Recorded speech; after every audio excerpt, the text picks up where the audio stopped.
नमस्कार दोस्तों, मैं तेज चंद शर्मा एक बार फिर आप लोगों के मध्य उपस्थित हूं। जैसा कि हमारा जो चैप्टर चला है बहुपद हम कर रहे हैं, 9वीं कक्षा के बहुपद अध्याय 2 जो है उसको हम कर रहे हैं।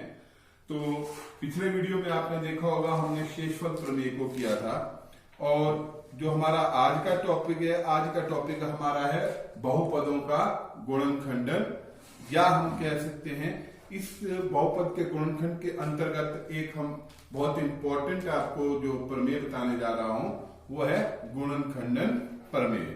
तो साथ में ही हम प्रश्नावली 2.4 को भी सॉल्व करेंगे। तो सबसे पहले मैं आपको बहुपदों के गुणनखंडन में गुणनखंड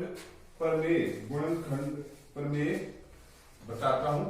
गुणनखंड प्रमेय होती क्या है, इसको हमारे को यहाँ सिद्ध करने की आवश्यकता नहीं है, सिर्फ आपको इसका ज्ञान होना चाहिए गुणनखंड प्रमेय का। तो यदि px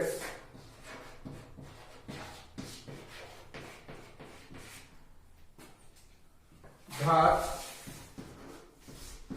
मान लीजिए कोई घात है n इसकी, वो या 1 से बड़ी है या 1 के बराबर है वाला एक बहुपद है, वाला एक बहुपद हो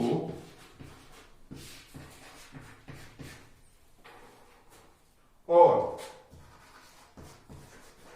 a कोई वास्तविक संख्या हो,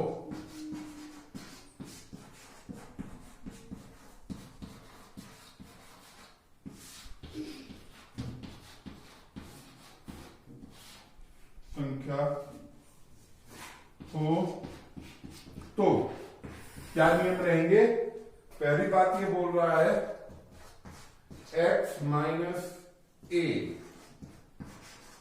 बहुपद p ऑफ x का एक गुणनखंड होता है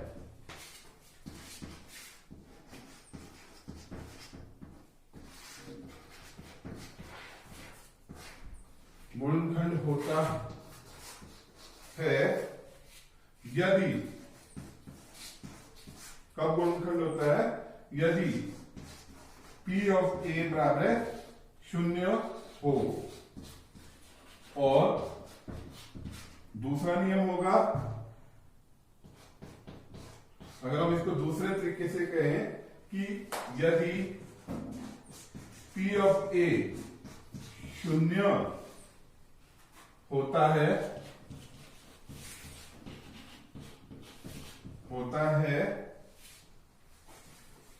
यदि, हम यहां नहीं लगाएंगे, हम सीधे लिखेंगे p ऑफ a 0 होता है यदि, अब लगेगा यदि x minus a p of x का एक गुणनखंड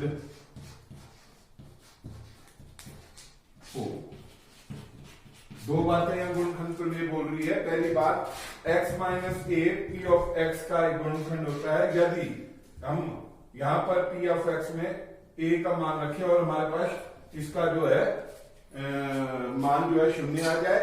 और दूसरे तरीके से हम कह सकते हैं कि p ऑफ a 0 होता है यदि x minus A P of x का एक गुणनखंड है। अब हम इस आधार पर गुणनखंड प्रमेय के आधार पर प्रश्नावली 2.4 करने जा रहे हैं। पहला प्रश्न बोलता है, क्वेश्चन नंबर 1, बताइए कि निम्नलिखित बहुपदों में से किस बहुपद का एक गुणनखंड x जमा 1 है। बेटा, कौन से बहुपद का गुणनखंड x जमा 1 होगा। आपको पता है कि गुणनखंड प्रमेय ने पहले ही कहा है कि x जमा 1 वही होगा जहां पर इसका शून्यांक जो -1 है, अगर उसकी वैल्यू हम दिए गए बहुपद, पहले हम बहुपद लिख लेते हैं। फर्स्ट पार्ट करवा रहा हूं, यहां p ऑफ x है x क्यूब जमा x स्क्वायर जमा x जमा 1, ये हमारा p ऑफ x है। मान लीजिए, एज्यूम करेंगे हम, मान लीजिए q ऑफ x बराबर है x जमा 1 जो हमने चेक करना है कि ये इसका गुणनखंड है कि नहीं, ये 0 के बराबर है, इसको हमने माना है। इसका मतलब क्या है कि x का मान -1 होगा।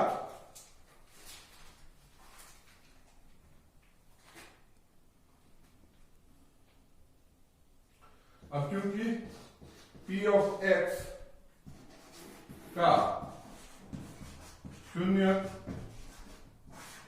-1 है, अतः p ऑफ x में x बराबर -1 रखने पर, देखिए अब हमने -1 रखना है यहां, p ऑफ -1 ये आ जाएगा -1 का क्यूब प्लस -1 का स्क्वायर जमा -1 जमा 1। देखिए -1 की घात 3 ये माइनस में ही होती है, माइनस की घात 3 हमेशा माइनस होती है, -1 की घात 2 ये जमा 1 बन जाएगा, यहाँ प्लस माइनस -1 जमा 1 काट दीजिए, -1 से जमा 1, -1 से जमा 1 हमारे पास आ गया 0। ठीक है। अब क्योंकि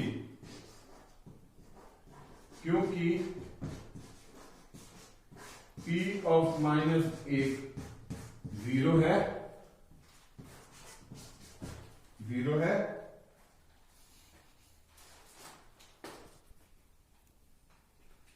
अतः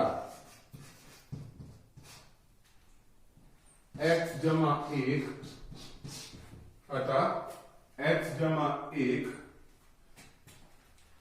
दिए गए बहुपद px का गुणनखंड है।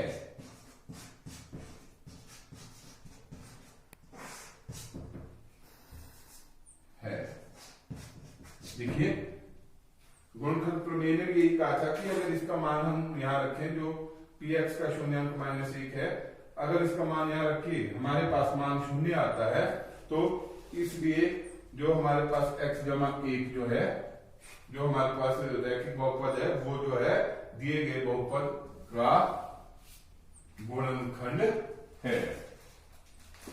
अब हम करेंगे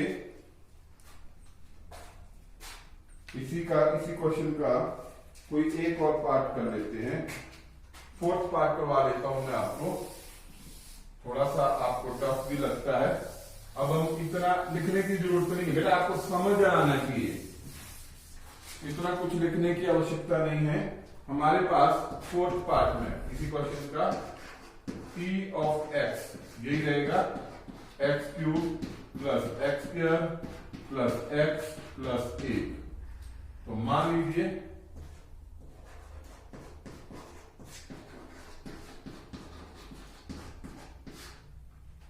सॉरी बेटा p of x 4th part का लिखना हमने, 4th पार्ट का ध्यान दें, 4th पार्ट का है x³ माइनस x² माइनस 2 जमा करनी 2 x जमा करनी 2। ये हमारे पास 4th पार्ट है। अब मानना हमने क्या, जो सेम रहना था वो था, मान लीजिए q ऑफ x बराबर है x जमा 1 बराबर है 0 है। दिस इंप्लाइज x का मान क्या आएगा -1। अब ज्यादा मैं ये थ्योरेटिकल वे में नहीं लिखूंगा, अब सीधे हम यहां पर -1 की वैल्यू रख के देखेंगे। p ऑफ -1 रख के लिखिए, -1 की घात 3 -1 की घात 2 -2 जमा करनी 2, यहां पर फिर से -1 x की जगह जमा करनी 2। तो यह आ जाएगा हमारे पास -1 की घात 2 जमा 1 माइनस माइनस प्लस 2 जमा करनी 2 जमा फिर से करनी 2 है। अब आप देखेंगे ये आ गया -2 जमा 2 करनी 2 जमा करनी 2, ये हो गया 2 करनी 2। अब 2 से -2 कट जाएगा, फाइनली हमारे पास 2 करनी 2 आया। अब लिखेंगे क्योंकि, सिंपल वे में, क्योंकि P ऑफ -1 बराबर नहीं है शून्य के, P ऑफ 1 बराबर नहीं है शून्य के, अतः P x जमा 1 P ऑफ x का गुणनखंड नहीं है, गुणनखंड नहीं है। ध्यान दें, ये अब इसका गुणनखंड नहीं है। सेकंड क्वेश्चन बोलता है कि गुणनखंड प्रमेय के द्वारा सिद्ध कीजिए कि g of x P of x का गुणनखंड है या नहीं। तो मैं सिर्फ एक पार्ट सेकंड क्वेश्चन में आपको करवाने जा रहा हूं, ढंग से देखेंगे। इसमें मैं आपको पार्ट नंबर 2 करवाता हूं। P ऑफ x है x की घात 3 जमा 3x² जमा 3x जमा 1, और g ऑफ x है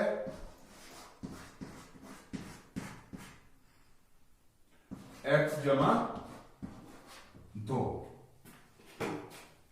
हमने बताना है कि क्या x जमा 2 इस P ऑफ x का गुणनखंड है या नहीं, गुणनखंड प्रमेय के द्वारा। तो हम लिखेंगे गुणनखंड प्रमेय के द्वारा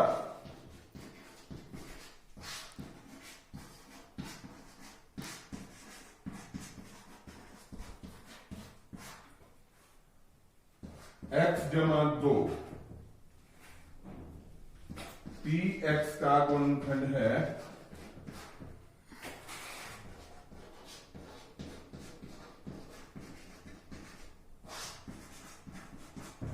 यदि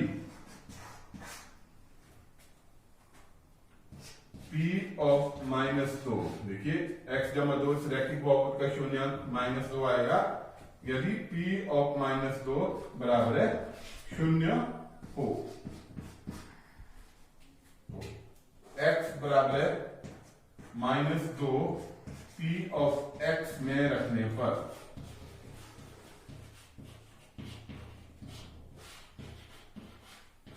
देखिए P ऑफ -2 का मान क्या आ जाएगा, x की जगह -2 लिखिए, -2 की घात 3 जमा 3 गुणा -2 की घात 2 जमा 3 गुणा -2 जमा 1। ये आ गया हमारे पास। -2 की घात 3 कितना होता है, ये होता है -2 गुणा -2 जमा 4 गुणा -2 -8 जमा 3 गुणा -2 की घात 2 -2 गुणा -2 जमा 4 प्लस माइनस 3 दूने 6 जमा 1। ये आ गया हमारे पास -8 जमा 4 12 -6 जमा 1। प्लस वालों को अलग जमा करने और माइनस को अलग करने, -8 जमा -6 -14 जमा 12 जमा 1 जमा 13। तो हमारे पास -1 वैल्यू आई इसकी, -14 में जब जमा 13 हुआ तो इसकी वैल्यू आई -1, क्योंकि अब हम लिखेंगे इसी पार्ट को कर रहा हूं, क्योंकि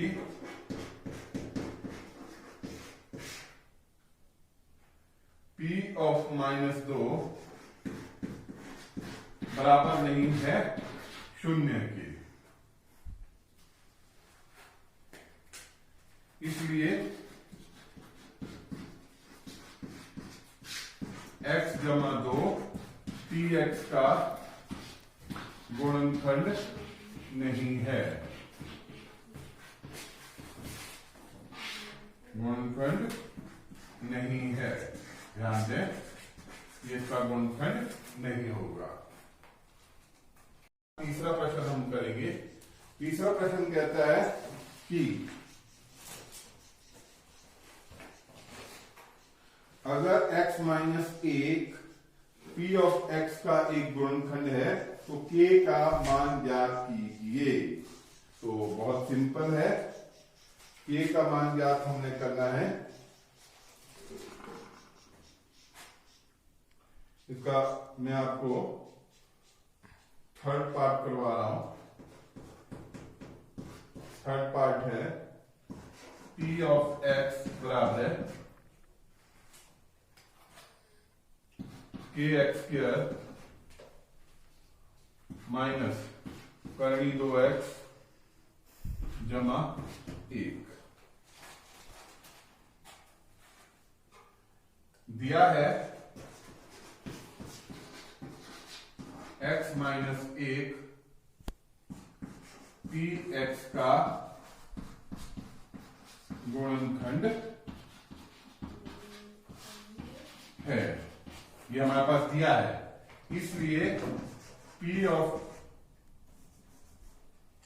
-1 किसके बराबर होगा? 0 के, सॉरी यहाँ -1 है तो p ऑफ जमा 1 किसके बराबर होगा? 0 के। तो वैल्यू रख के गुणा 1 का वर्ग माइनस करनी 1 2 गुणा 1 जमा 1, ये किसके बराबर आ जाएगा? 0 के बराबर। k गुणा दिस इंप्लाइज k गुणा 1 का वर्ग 1 होता है, माइनस करनी 2 गुणा 1 करनी 2 जमा 1 बराबर 0 होता है। तो हमारे पास k को 1 से गुणा किया, k कम k, और ये वाली वैल्यूज हम दाहिनी तरफ ले जाएंगे, माइनस करनी 2 बन जाएगा जमा करनी 2, और जमा करनी 1 बन जाएगा माइनस करनी 1।